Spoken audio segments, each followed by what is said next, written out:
We've all seen the headlines. I mean, you know the story. A horrible crime happens. The police search the suspect's room. And they find a snack of video games, shooters usually. Exactly. And right away, the narrative is set. Video games cause violence. It's a very simple story. It gives us a villain we can point to. A convenient villain. But the source we're looking at today, the third variable, argues that this whole narrative isn't just a little bit off. It might have the cause and effect completely backward. It really flips the script. It does. The thesis is that we're confusing a factory with a magnet. Okay, what do you mean by that? Well, the common idea is that these games are a factory, right? They take in normal people and manufacture aggressive ones. This research suggests something else. That they're a magnet. Precisely. A magnet that attracts people who are already struggling with aggression, Right. with some kind of internal chaos. Which brings us right to that title, the third variable. The source has a great way of explaining this, the raincoat fallacy. Yeah, this is a perfect analogy. So imagine you look out your window. Okay. You see a bunch of people wearing raincoats, and you also notice the pavement is soaking wet.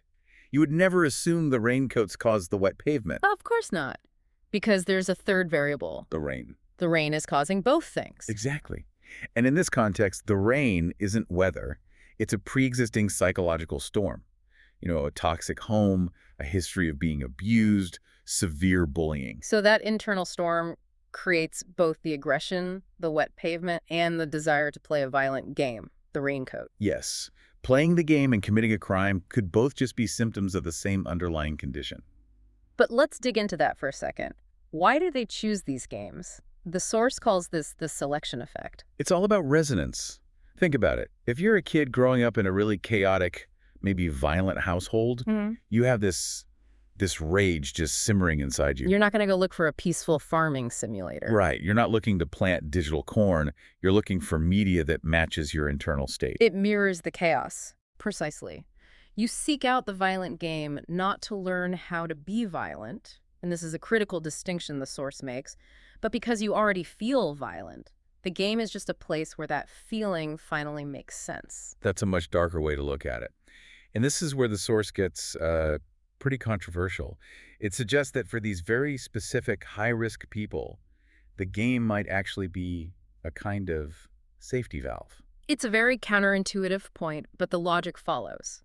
That rage from being bullied or abused, it exists whether there's a video game console in the house or not. Right, the feeling is already there. And the safety valve theory argues that the game might let them vent that aggression in a space where no one actually gets hurt. So it's almost like a containment field. In a way, yeah. It keeps the beast, so to speak, satisfied inside the screen. The source is clear that even deeply troubled individuals almost always know the difference between pixels and people. Their moral filter is what's broken. Exactly. And that filter wasn't woven by C++ code. It was woven by their upbringing, their environment. So, and this is the crux of it, isn't it? If we accept this safety valve idea, then banning the game, that could actually be dangerous. It's a huge risk.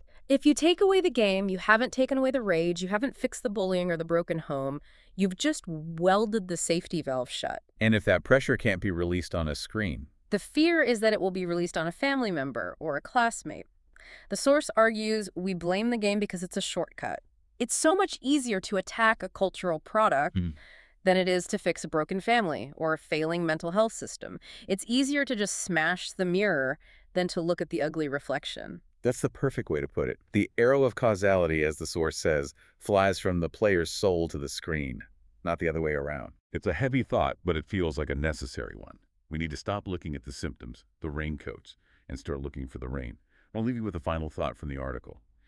If we decide to smash that mirror, to take away the game because we don't like the ugly reality it reflects, where will that internal rage eventually find its outlet in the real world? Thanks for listening to The Deep Dive.